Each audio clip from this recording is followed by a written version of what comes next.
In the beginning, there was nothing.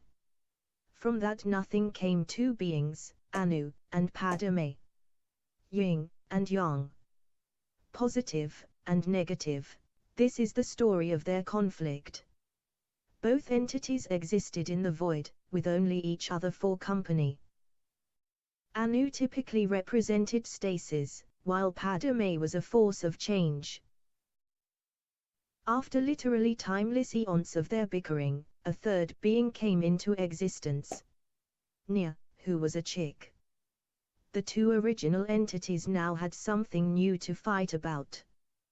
Both Anu and Padomaic loved Nia as she was the only female in existence, but unfortunately 3 is a crowd and she fell in love with Anu, leaving Padomaic out in the cold. The love of Anu and Nia deepened until she was with child, while Padomaic harbored only resentment. Life was good for Anu and Nia, but that was about to change. Padomaic couldn't take it any longer and decided to reaffirm his love for Nia, but was once again rejected and told of her bearing the child of Anu. Padomaic did not take it well.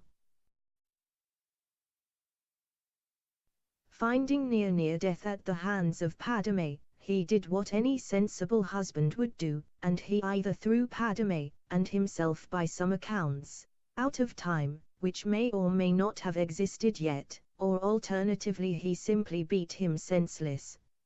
On the verge of death, Nia gave birth to creation, which was either 12 worlds that Anu would smoosh into a wheel after Padomaic, still a bit salty, tried to destroy them, or it was a wheel from the start. Nia then died. Not having the best of days and assuming he hadn't thrown himself out of potentially non-existent time with Padomaic, Anu decided it was time for a bit of a nap. Here the stories split more than they had before.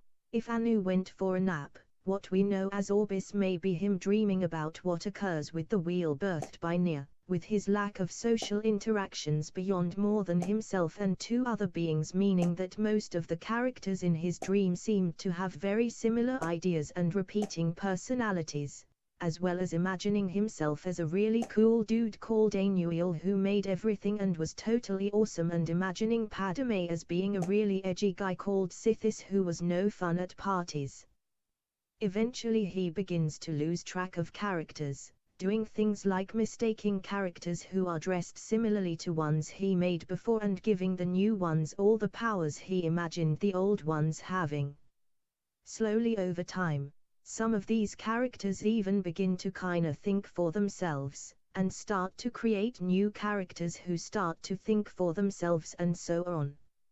Alternatively, if Anu threw himself and Padomaic outside of time, before this in the fight a bit of both of their blood splashed on the newborn wheel, and Padomaic might have knocked a bonsai tree called Hist in the wheel in the confusion of the fight too, with their blood forming Anuic spirits from Anu's blood who had his idea of stasis by doing things like writing massive itineraries for the universe where things have to play out the itineraries way, no unpredetermined fun allowed. Padomaic spirits from Padomaic's blood were agents of change, with these desired changes ranging from making it rain cheese one day to tricking a good portion of your fellow spirits into a world creation investment scheme that would leave them as vegetables just for a bit of banter. Finally there were weird Anu-Padomaic mixed spirits where their blood got a little too close to each other. These mixed spirits managed to come up with the amazing concept of hey, maybe rather than always constantly trying to keep things exactly the same or try to keep everything changing all the time, maybe we should just do what is best for the current situation. It is worth noting that these odd mixed spirits with their radical thinking are the ones who are tricked into becoming vegetables. We can also only assume in this reality that Anu and Padomaic are still punching each other, and calling each other names outside of time while the wheel keeps on turning without them. With this, the creation of Aurbis is finished and the stage is set for everyone's favorite mad lad to decide it might be a bit more fun if things actually decided to happen in the wheel.